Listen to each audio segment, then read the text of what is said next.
বারুইপুরে আগামীকাল ফের যাচ্ছেন মুখ্যমন্ত্রী শুভেন্দু অধিকারী। নতুন যে পুলিশ ফাঁড়ি, সেই ফাঁড়ির উদ্বোধন, এরই পাশাপাশি নির্যাতিতা নাবালিকার পরিবারের সঙ্গেও মুখ্যমন্ত্রী কথা বলবেন বলে জানা যাচ্ছে।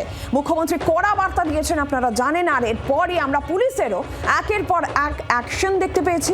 পুলিশের উপর হামলা, গণপিটুনির ঘটনা, সেই অশান্তিতে উস্কানি, সেই ঘটনাতেও কিন্তু একের পর এক গ্রেফতারি।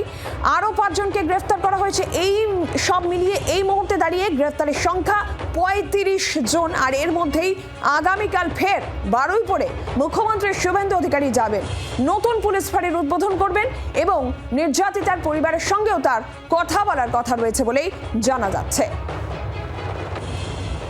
এই মুহূর্তে তথাগত চক্রবর্তী সরাসরি রয়েছেন প্রতিনিধি। তথাগত, আগামীকাল ফের মুখ্যমন্ত্রী বারুইপুরে যাচ্ছেন, এই মুহূর্তে আর ঠিক কি জানতে পারছো? দেখো, একদমই মঙ্গলবারের পর শনিবার একই সপ্তাহে দুবার বারুইপুরে মুখ্যমন্ত্রী, এবং আগামীকাল আমি যেখানটা রয়েছি এটা হচ্ছে সূর্যপুর ফাঁড়ি, সেই ফাঁড়ির উদ্বোধন করবেন তিনি। যেদিন মঙ্গলবার এসেছিলেন সেদিনই তিনি কিন্তু বলেছিলেন যে পুলিশের পক্ষ থেকে ঢেলে সাজানোর ক্ষেত্রে এবং আইন শৃঙ্খলার আরও ভালোভাবে যাতে কন্ট্রোল করা যায় তার জন্য কিন্তু নতুন ফাঁড়ির উদ্বোধন করা হবে, এবং তিনি নির্দেশ দিয়ে গিয়েছিলেন। সেই মতো কিন্তু সমস্ত কাজকর্ম চলছে।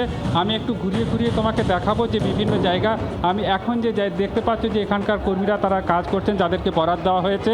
এবং আমি পুরোটা যদি ঘুরিয়ে দেখাতে চাই, এই যে আমার ঠিক ডান দিকে যে রুম রয়েছে সেইখানে কিন্তু দুটো রুম রয়েছে। এই যে যেমন এখানে একটি রুম রয়েছে, এখানটা কিন্তু অফিসারের রুম। এই রুমটাতে কিন্তু অফিসার এখানকার যিনি চার্জে থাকবেন তিনি থাকবেন, এবং ঠিক এর উল্টো দিকে আরও একটি রুম রয়েছে, এবং সেটিও তোমাকে দেখাতে বলবো। সেখানে যখন সুপিরিয়র অফিসাররা আসবেন তারা তখন সেই রুমে থাকবেন, অর্থাৎ ঠিক এই রুমের পাশেই কিন্তু আরও একটি রুম করা রয়েছে যেখানে সুপিরিয়র অফিসাররা যারা যখন প্রয়োজনে আসবেন তারা এখানে আসবেন। পাশাপাশি এই যে জায়গাটায়, এই জায়গাটাতে কিন্তু টেবিল বসানো হবে, অর্থাৎ যাদের যখন কোনো অভিযোগ থাকবেন তারা সেই অভিযোগ জানানোর জন্য এই জায়গায় আসবেন এবং তারা এখানে এসে লিখিত অভিযোগ জানাতে পারবেন।